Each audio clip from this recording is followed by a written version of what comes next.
네, 어서 오세요. 그 신학하고요, 근대 정치학은 같은 뿌리를 가졌다. 그렇게 많이들 얘기하죠. 인간은 선악과를 따먹은 악한 존재고요.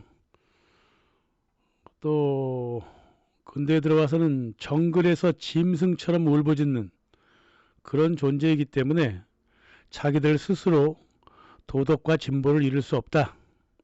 이게 신학과 정치학의 가정이란 말이에요. 그래서 나를 이끌어줄 힘센 놈을 부른다는 거죠. 그러니까 너는 나쁜 놈이니까 태생부터 나쁜 놈이니까 내 말 잘 들어 그랬습니다.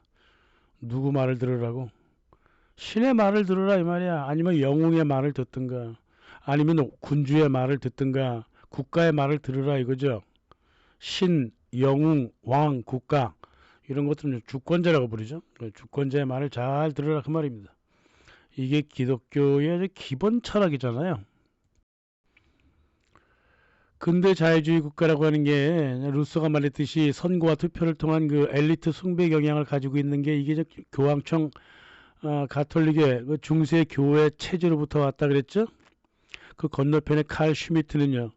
공동체 삶을 포기해버린 이 개인주의적인 개신교 사람들이 정치화한 것이 자유주의 근대 국가라 그랬죠.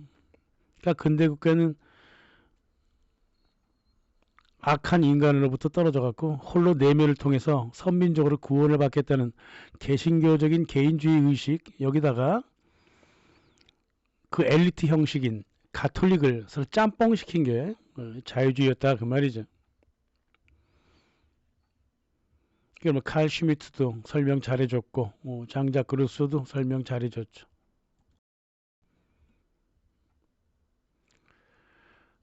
인간이 악한데 악한 자들을 인도하려는데 악한 인간이 지도자가 될 수는 없잖아요. 그래서 신, 성경, 초월적 개인, 국가 뭐 이런 거 일종의 뭐랄까 그 인격화된 신, 예수 같은 존재가 필요했다 이거죠. 그게 군대 국가라는 거죠.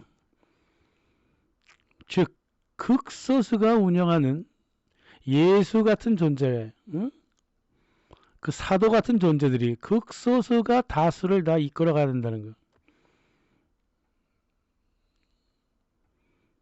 그러니까 그랬던 거죠. 그래서 칼 마르크스나 뭐 미카엘 바쿠인이나 인간 세상에서 인간이 도덕과 이성의 진보를 이루겠다는 사람들이 그래서 아 그래? 그랬던 거야? 그럼 뭐 내가 사탄이 돼버리지 뭐 그랬어요. 그래서 칼 마르크스가 이제 사탄주의자잖아요. 미하일 바쿠닌도 사탄주의자라고. 근데 그게 이제 헐리우드 스타일의 뭐 스컬앤본즈 같은 사탄교에 빠진 게 아니라 종교 철학적으로 자기는 반대편에 서겠다 이거예요. 이런 극소수 인격화된 신 이런 권위적인 이런 인간들 따라가지 인간이 아니라 그 종교적 존재를 따라가지 않겠다 이거예요. 인간 스스로 사회를 바꾸겠다. 그러려면 사탄 편에 서야 된다. 이렇게 얘기했던 거지. 뭐 특별하게 사탄계에 빠진 게 아니라.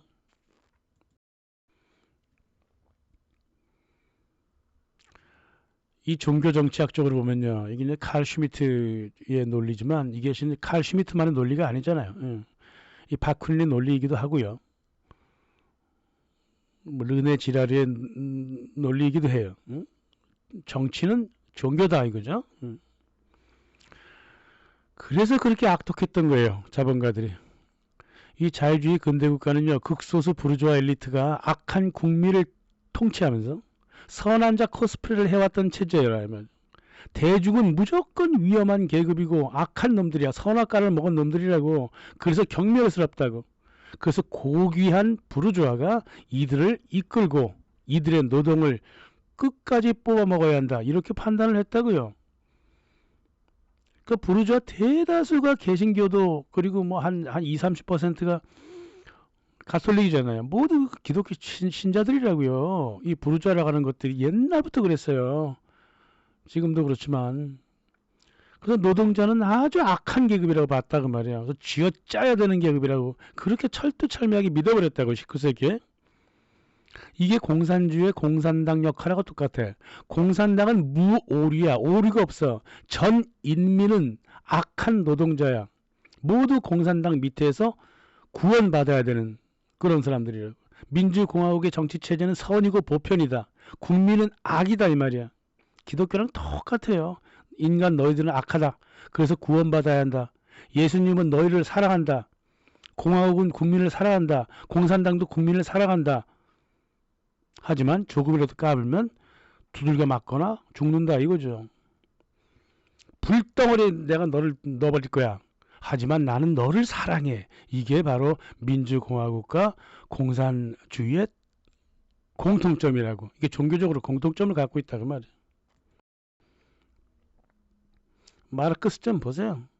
영국의 토마스 칼라일, 매튜 아놀드 같은 영국식 귀족주의에 푹 빠져 있다고요. 룸펜 플로레타리아, 저 의심스러운 생계수단과 출처를 가진 썩은 방탕한 놈들을 한 줄로 세우면 누가 나오냐면 방랑자, 전역군인, 죄수, 탈출노예, 사기꾼, 광대, 백수, 소매치기, 사기꾼, 도박꾼, 포주, 매운걸 주인, 떨거지 문인들, 오래간 연주자, 폐헌금 모으는 사람들, 칼갈이, 땜장이, 거지, 간단히 말해서 보헤미안이라고 부르는 여기저기서 불분명하고 버려진 대중, 이 쓰레기 찌꺼기 모든 계급의 찌꺼기라고 얘기했다. 이 자본주의 사회 가장 하층에서 고통스러워하는 노동자들을 이따위로 표현했다 그 말이에요. 왜 그랬을까요? 자기가 부르주아 국가를 뒤집어 엎고 혁명을 하는데 필요한 자는 정규직 노동자라고 판단했기 때문에 그런 거야. 그래서 정규직이 아닌 비정규직 노동자는 모두 쓰레기라고 얘기했다고. 자기가 사랑했다는 노동자 뒤에서 이런 생각을 가지고 있었다 그 말이에요. 게다가 마르크스가 이 쓰레기라고 불렀던 게 어떤 책에서 있었냐면 루이 보나파르트의 브루메르 18일 이 책에 써 있다고. 그때가 언제예요? 1949년 아니냐고. 그때 나폴레옹 3세가 어떻게 하고 있었습니까? 노동 상비군을 모으고 있었죠. 응? 대통령만 갖고는 도무지 이 프랑스가 바뀔 수 없다. 황제적 권력이 필요하다 그래갖고 노동 상비군들을 모아다가 자가혁명을 일으켜서 결국은 노동 상비군들한테 모두 직장을 나눠주죠. 당시까지는 대다수 실업자고 직장을 잡지 못해 백수가 된 사람들 아니야. 일용직 노동자들 아니야. 이 사람들을 위해서 얼마나 노력했는지 몰라 나폴레옹 3세가. 근데 노동자의 철학에 반하는 이 마르크시즘, 마르크스가 말을 이따위로 했다 그 말이에요. 그러니까 노동자는요 자본가한테도 버림받고 공산당한테도 버림받은 거예요. 이때부터 그랬다니까요. 이때부터 출발 초기부터 그랬어요. 지금 그런 게 아니에요. 중국 말하고 그러지 마세요. 그 150년 전부터 그랬다고. 엥겔스도 그랬습니다. 유물론자들이 전혀 유물론적이지 못해요. 노동자를 뭐 따르긴 하겠지만 그 제조업자들, 상인들, 요소 부르주아는 전혀 신뢰를 할 수 없다. 이 쓰레기 룸펜 프로레타는 부패하고 뻔뻔스러운 무리들이다. 이 혁명 때 총으로 쏴 죽였다 그러는데 그거 잘했던가? 잘했다 그 말이에요. 한편 소농하고 자영농 노동계급에 의해서만 지도 편달을 바랄 수 있다. 무슨 이런 개자식이 다 있냐고 이게. 노동자들을 매 갈라치기 하면서 말이에요. 엥겔스가 그랬잖아요. 정규직 노동자들이 비정규직 노동자인 룸펜을 총으로 쏴 죽여도 좋다 그랬단 말이에요. 한국도 한 20년 전에 그랬지. 전국 노동자 총연합회하고 민주노총 사람들이 비정규직 노동자들을 굉장히 차별했죠. 이게 다 뿌리가 있는 거예요. 이게 다 뿌리가 있다고. 자본가들한테 버림받은 노동자들이 그들을 구원해 주겠다고 하는 공산주의자들한테도 버림받았다 그 말입니다. 룸펜 플로레타를 비판한 지 20년이 흘렀어. 그때 마르크스가 자본론 1권을 쓰고 있었어요. 엥겔스가 총으로 쏴 죽여도 좋다던 그 룸펜 플로레타들, 비정규직 노동자들, 이런 사람들을 자본론에다가 뭐라고 적었냐면 농토로부터 쫓겨난 농민들은 거지, 도둑, 방랑자가 되었는데 이 룸펜 플로레타는 현대 노동계급의 아버지라고 적어놨다고 또. 이 철이 들어서 이런 말을 한 게 아니에요. 이 기독교적 정신상태에 빠져있기 때문에 그래요. 죄진 놈 불구덩이다가 빠뜨려놓고 그래도 예수님은 너희들을 사랑한다 이거 아니에요. 그런 정신상태를 갖고 있다고요.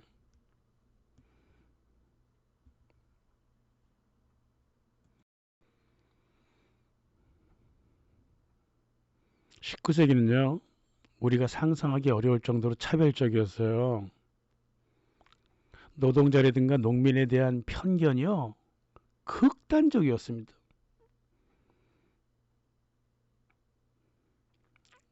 일단 정치를 계속 종교사로 바라보는 바쿠닌과 칼 슈미트 시각을 한번 계속 유지를 해보자고요.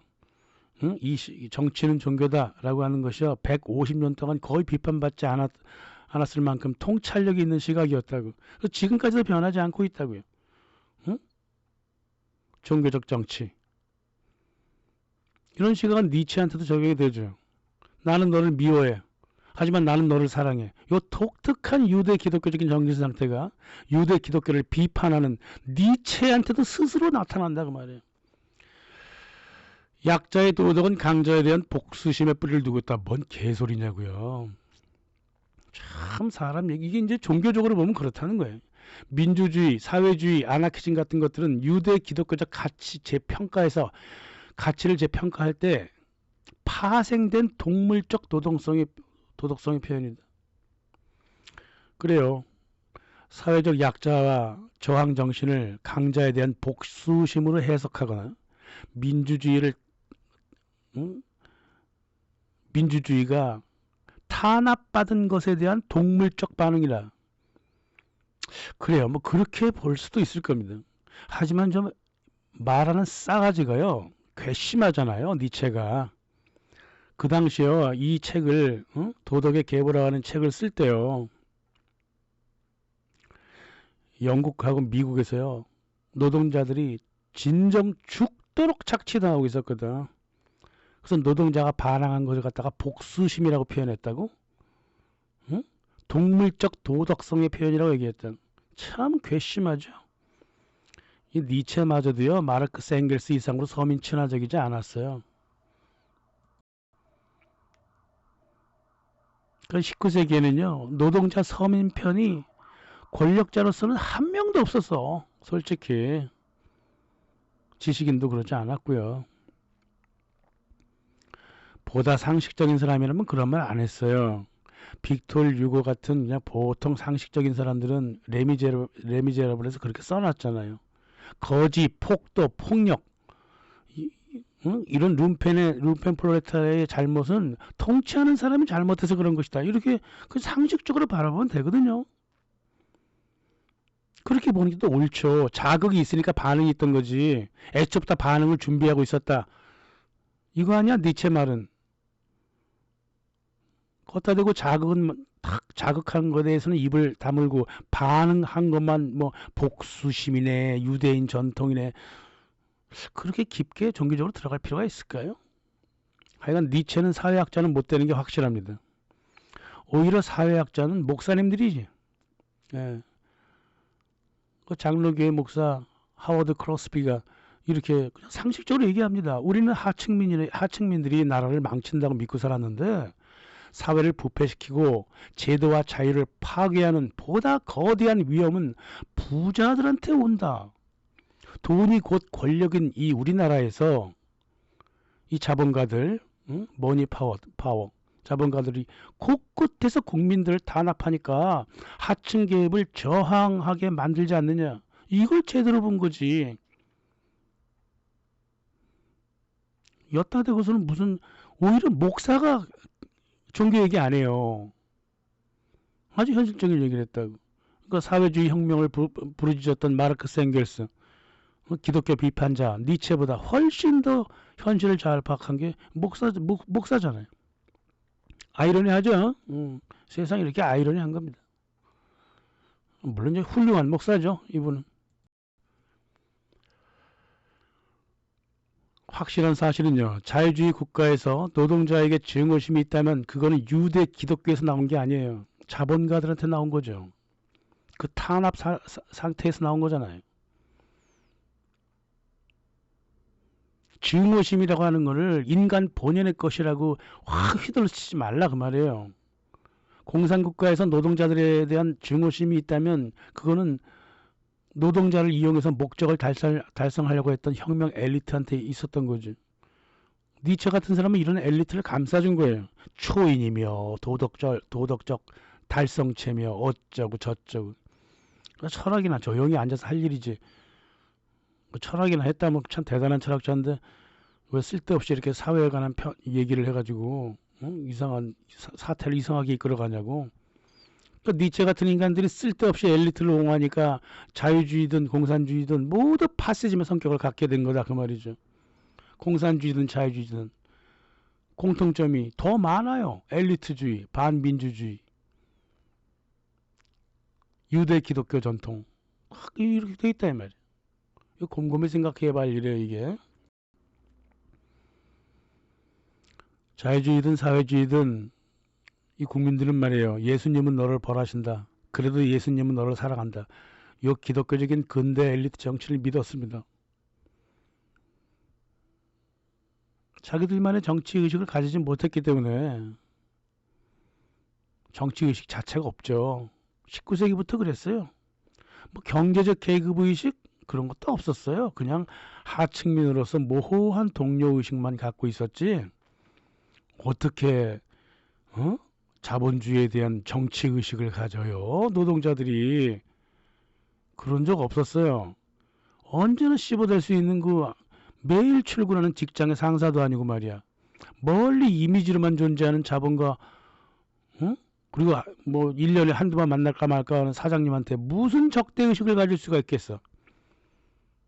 바로 자기 위에 계장님 씹어대는 게 과장님 씹어대는 게 다지. 게다가 자기가 자기 손으로 움직일 수도 있는 그 생산수단 또 축적할 자본도 없어. 이거 뭐 천년의 역사 카스트도 아니고 자본의 약탈을 당했다고 스스로 이렇게 판단을 해서 그걸 계급적 연대의식으로 만들어서 노동자 계급이라고 하는 걸 만든다고? 있는 것처럼 자꾸 얘기하니까 있는가 보다 그랬지만 이런 거 없었어요. 노동자 계급의식이 세상에 어딨어. 게다가 노동자를 사랑한다는 공산 엘리트가 얼마나 노동자들을 분열시켰어요. 앞서 봤잖아요. 마르크스와 엥겔스. 마르크스와 엥겔스가 노동자들을 분열시키지 않았어도 노동자 계급의식은 특정한 게 없었다고요. 아직도 수많은 지식인들이 이 존재하지도 않는 어떤 계급의식, 시민의 저항의식을 믿고 앉아있다고. 이상하다. 이 정도 고통받았으면 저항할 만도 한데 왜 저항을 안 하지? 이건 지들만의 생각이고.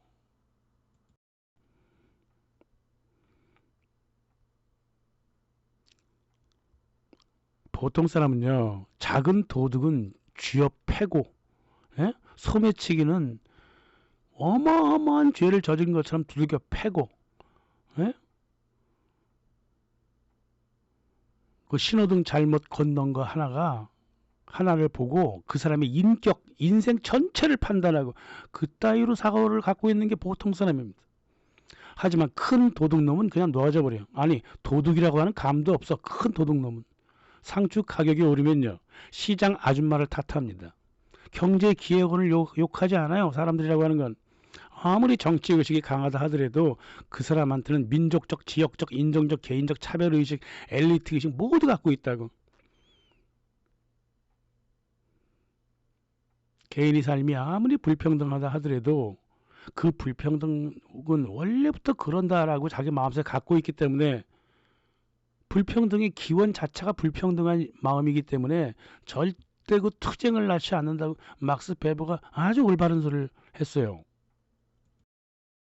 슬픈 얘기지만 현실이라고. 노동자든 자본가든 다른 의식으로 또 분열되어 있다고요. 무슨 노동자 계급의식이 따로 있어. 노동자 하나 만나봐. 노동자의 의식보다 너 경상도야 전라도야. 너 한국인이야 조선족이야. 너 여자야 남자야. 너 서울대 나왔어 일반대 나왔어. 이게 더 커요. 이 의식이. 이 마르크스 엥겔스가 스스로 비판했던 이 거짓 의식을 그렇게 비판했잖아. 근데 자기도 거짓 의식으로서 계급 의식을 들이밀었다 그 말이에요. 허상이죠. 실상 노동자 반대편에 있는 자본가들이 바로 계급 의식을 갖고 있는 거예요.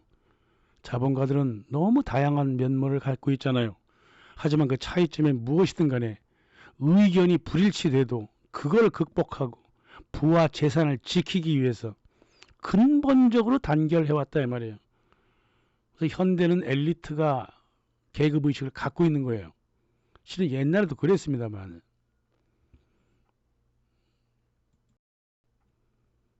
워렌 버핏이 그랬잖아요. 계급투쟁? alright. 맞아. 있어. 근데 그 계급투쟁 말이야. 내가 일으킨 거 아니야. 나의 부유한 계급이 일으켰고, 그리고 우리가 이기고 있잖아. 그래서 펀 미세스 연구소에서 그런 말 할 때 더 널리 투자하고 기부 많이 하고 봉사나 하세요. 그따위 소리 하지 말고. 이렇게 그냥 짜증만 냈어요. 전 미세스 연구소 같은 연구소에서 이런 거에 감정적인 대응을 했다는 게 참 웃기는데 그만큼 진실이기 때문에 그런 거지. 그냥 뻔뻔하다 이거예요. 하지만 진실이라고.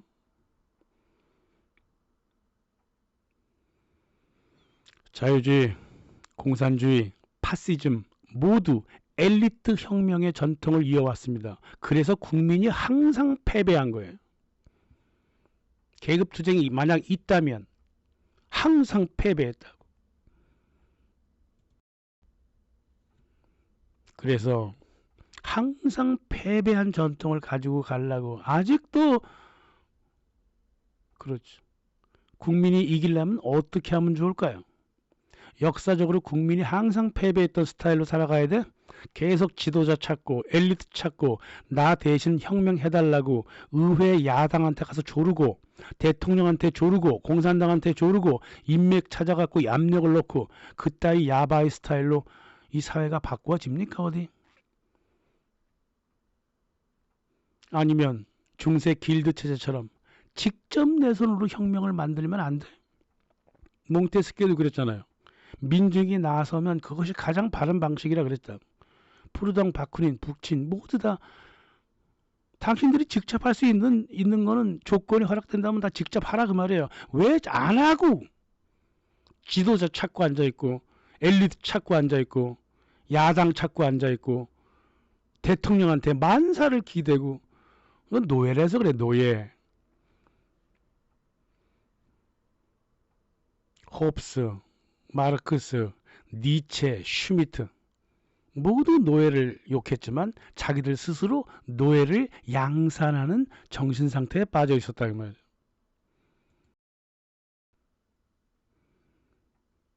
공산 마르크스 시절처럼 엘리트들이 뒤에서 음모나 꾸미고 나 잘났다 너 잘났다 이념투쟁이나 벌이다가 자본가들의 돈을 받고 볼셰비키 혁명 일으킨 주제에 그게 혁명이에요? 노동자 자체 조직을 만들어서 혁명을 이끌자 19세기 내내 그랬잖아. 근데 결국은 일반 노동자들도 반민주 엘리트 공산주의들한테 조직 운영 체계를 모두 넘겼잖아요.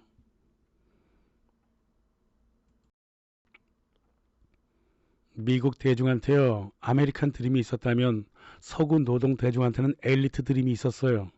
이걸 공산주의자들이 이용해 먹은 거지. 마르크스 엥겔스가 제1, 2 인터내셔널에서 엘리트주의를 마구마구 발산했을 때 그 앞에 있었던 많은 노동 대중들이 어떻게 행동했습니까? 마르크스를 지지를 했어요. 나는 혁명 그런 거 잘 못하고 나는 돌만 던질 테니까 네가 조직을 이끌라 그랬다고. 어?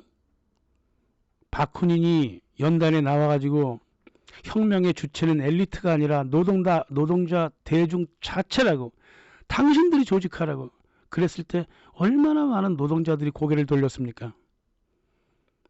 노동자들도 대의제를 원했다고요. 민주주의를 원한 게 아니에요. 그래서 경제도 망하고 정치도 망하고 노동자도 망했던 겁니다.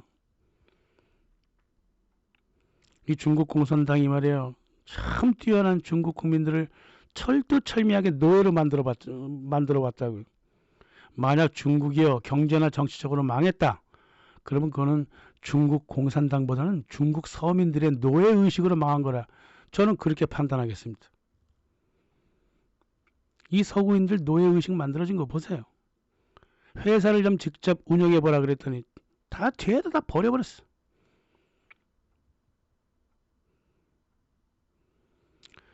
제가 4.19하고 뭐 한국의 그 학생운동 얘기했을 때요. 기존의 정부를 전복시켰으면요. 국회를 학생들이 장악을 해야 합니다. 그게 진짜 혁명이라고. 근데 학생들은 그걸 야당한테 주워버렸어요. 그래갖고 5.16 쿠데타를 맞았죠. 그 이후에도 모두 그랬어요. 직접 운영할 기회가 분명 있었음에도 불구하고 국민들은 운영 안 하고 엘리트한테 운영의 모든 권력을 넘겨줬다고. 그러니까 이 모양 이 꼴이 돼버린 거라고 말이에요. 유럽도 마찬가지. 그러지 않아도요. 이 자본가들, 자유주의자들은요. 노동자들이 그렇게 노예처럼 변하지 않아도 스스로 계급 지배를 합법화하는데 정성을 다했다 이 말이에요. 그 CFR 만들고 빌더버그 만들고 트리라테럴 커미션 만들고 그런 거 보세요. 얼마나 단결 잘합니까 자본가들. 노동자들이 더 큰 소동을 일으키지 않도록 19세기부터 시장 체계 안으로 노동자를 깊숙하게 집어넣으려고 노동조합을 만들어준 거 아니냐고요. 그리고 노동자 사이에서 70%에 가까운 비정규 노동자들을 정규직 노동자로부터 떨어내려고 갖은 노력을 다한 게 자본가들이었어. 마르크스 엥겔스도 똑같은 짓거리를 했다 그 말이에요. 그러니까 엘리트는 다 똑같이 행동한다 그 말입니다. 1897년 페비언 협회가요. 이런 짓을 하려고 만든 협회예요. 실은 페비언 협회라고 하는 게 이 사회주의라고 말은 걸었지만 노동자들이 더 이상 자본가들의 위협이 되지 않도록 먹어 들어가 준 게 페비언 사회주의예요. 말은 사회주의죠. 그래서 얘네가 공부를 많이 한 게 산업민주주의라고 하는 거라고. 이게 영국과 미국 좌파의 근본적인 철학을 만들고 있어요. 이 전략을 갖다가 다시 말하면 산업관계론, 인두스트리얼 릴레이션이라고 그래가지고 노동자를 어떻게 관리할 것인가 이거란 말이에요. 노동자 관리 전략이라고. 이 전략을 직장 안에서 구체적으로 처음 실행한 사람이 누구냐? 1920년대 존 디 록펠러 주니어였다 그 말이에요. 기업가들이 노동조합을 민주화시켜서 의견을 모은 다음에 사측과 집단적으로 협상하는 통로를 만들었어. 이렇게 하면요. 노동자들은 결코 다양한 의견을 가질 수도 없고 오로지 자기 이익을 위해서만 공통분모를 들이미는 일원화된 창구를 만들게 된다. 그래서 사측이 노동관리 결정을 신속하게 하는데 매우 중요한 역할을 했다. 노동조합. 그걸 우리가 초기부터 산업민주주의라고 불렀다고. 이렇게 민주주의 용어도 왜곡해버린 게 자유주의자들이었다 그 말이에요. 이 경제 현장에서도 노동 문제라고 하는 것은 노동을 관리해야 했던 부르주아의 몫이었다고. 해결도 그들이 했습니다. 노동자가 한 게 없어요. 이들이 말이에요. 정부에 노동부까지 세웠습니다. 행정부 안에 노동부가 있으니까 노동자를 위한 분 같아요. 아니에요. 자본가를 위한 부서입니다. 노동자들을 어떻게 관리를 해야 될까? 그러면서 20세기 초부터 페비언 사회주의는 뭘 부르짖었냐면 기업이 잘 돼야 노동자도 잘 된다는 헛소리를 100년 동안 찔리고 잡아줘. 이런 경우는 없습니다. 노동자가 잘 돼야 기업이 잘 되는 거예요. 이게 산업 체계에서는 이 진리예요.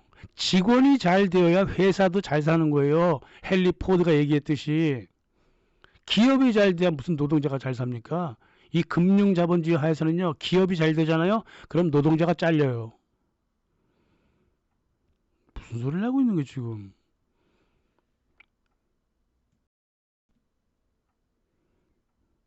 이제요. 노동조합도 20세기 초에 들어서면요. 우스운 존재가 돼버렸다고. 계급 투쟁이 자본가의 안정을 잃었다고 자신만만하게 얘기했던 게 처칠이었다고. 이 처칠의 자신만만한 이 말 좀 들어보세요. 노동조합은 우리 산업 시스템의 방벽이래. 고도로 경쟁적인 산업 시스템 필수적인 보호막이 바로 노동조합이다 그 말이에요. 왜? 오로지 임금 투쟁할 때만 단결하고 나머지는 다 갈기갈기 찢어지고 관리하기 좋게 부드럽게 빵처럼 만들어진 게 노동조합이었기 때문에 그렇다면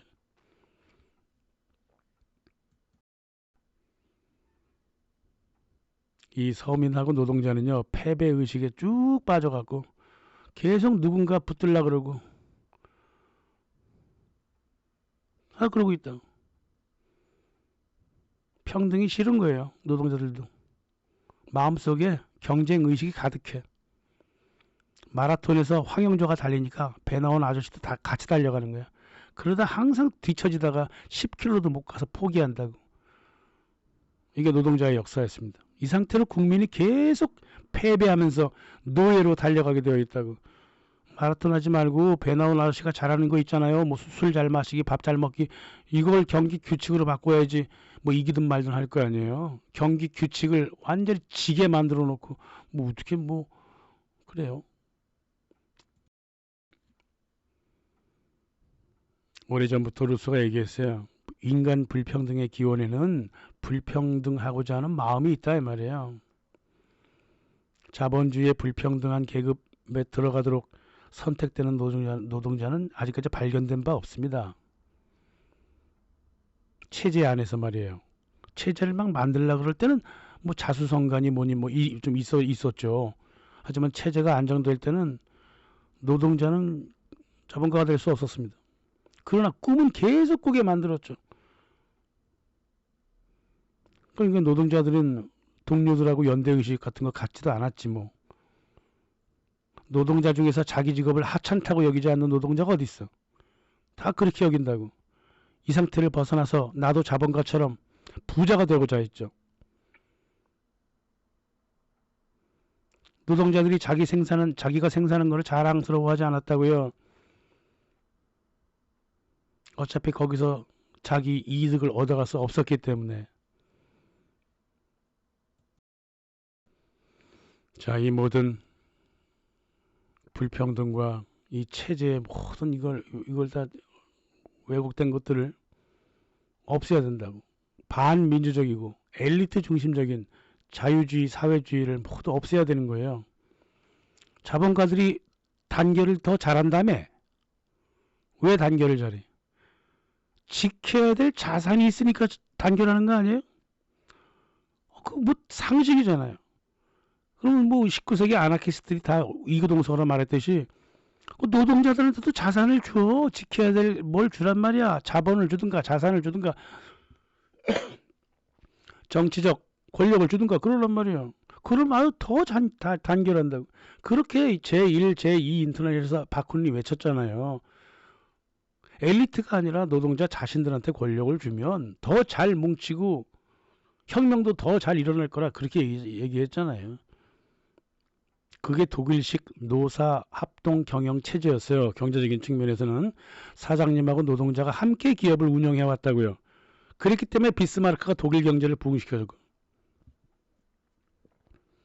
그 체제를 더욱더 강화시켜갖고 히틀러가 단기간에 이 망해버린 독일을 부강하게 만들어줬고 1952년 콜라드 아데나우가 노사 공동 경영제를 다시 들여와서 라인강의 기적을 이뤄버렸다고. 이게 독일 민족한테 또 어울리기도 했어요. 노사가 함께 기업을 경영하는 거. 이게 바로 민주주의라고요. 이 노사합동 경영체제가 신자유주의에서 다 무너져갖고 이 독일 경제도 내리막길에 들어섰다고요. 꼭 뭐 나토니 뭐니 해가지고 독일 경제가 무너진 게 아니에요. 노사합동 경영체제가 무너졌기 때문에 독일 경제도 같이 무너진 거예요. 저력 자체가. 그 독일 사람들한테 다 맞는 거였거든요. 한번 실험이라도 해봐야 될 거 아니에요. 19세기 아나키스트들이 얼마나 그런 얘기 많이 했습니까? 노동자의 정치적인 능력은 탁월하다. 엘리트한테 맡기지 마라. 정부의 일도 모든 노동자한테 맡기라 그랬잖아. 네 자신의 자유만 찾지 말고 남의 자유를 먼저 고려하는 것이 너의 자유를 더 넓히는 길 아니냐. 함께 살아라. 크로퍼트킨도 그랬어요. 적자 생존은 물론 인간의 본성이지만 상당히 예외적이다. 인간은 대다수 서로 돕고 함께 살고 남한테 봉사하고자 하는 희생정신 그런 것도 본성이다. 그게 더 강하다. 어떤 때는. 따라서 너만 헤쳐먹고 이런 거는 너의 본성을 한쪽으로 밀어붙이는 거다 그 말이에요. 그런 판단하에 민주주의를 본격적으로 직접적으로 실시를 해도 아무 문제가 없다는 겁니다. 직장에서 자사주를 구입하게 하고요. 팀별 영업에 인센티브를 주어가면서 그건 좀 잘하고 있는 거예요. 그걸 계속 확대해야 돼요. 직원들이 기업 경영에 참여토록 만들면 생산력도 올라갑니다. 독일처럼. 옛날 독일 기업처럼. 운영 자체에 노조가 참여하면 되는 거예요. 물론 독일은 뭐 노조 스타일로 참여는 안 했습니다만. 그리고 정치적으로는 민주주의를 끝없이 요구해야 됩니다. 비례대표 더욱더 넓혀야 되고요. 정당을 넘어가고 지역 직장군까지 비례대표를 넓혀야 돼요. 이게 바로 지저분한 정당 정치 벽돌을 하나씩 빼는 일이라고요. 배심원제도, 국회 모니터링제도 흉내만 내지 말고 배심원과 모니터링하는 이 사람들한테 법적 권한을 줘버리라고. 이렇게 차근차근 민주주의 하면 되는 거예요. 국민청원제 그거 왜 해? 이런 노예제도가 세상에 어딨냐고. 다 없애버리고요. 국민청원제를 하고 싶으면 입법제를 바꾸면 되잖아. 그렇게 쉬운 거야 그거. 물론 저 파기법도 있어야 되겠지. 국회의원이 제시한 거 파기시켜버리는 권한도 국민들한테 주면 된다고. 국민들한테 주민등록증 그렇게 주면서 소득세 다 뽑아 먹으면서 컴퓨터에서 주민 하나하나 다 감시하면서 주민등록증에다가 왜 입법 주민증은 안 만들어줘?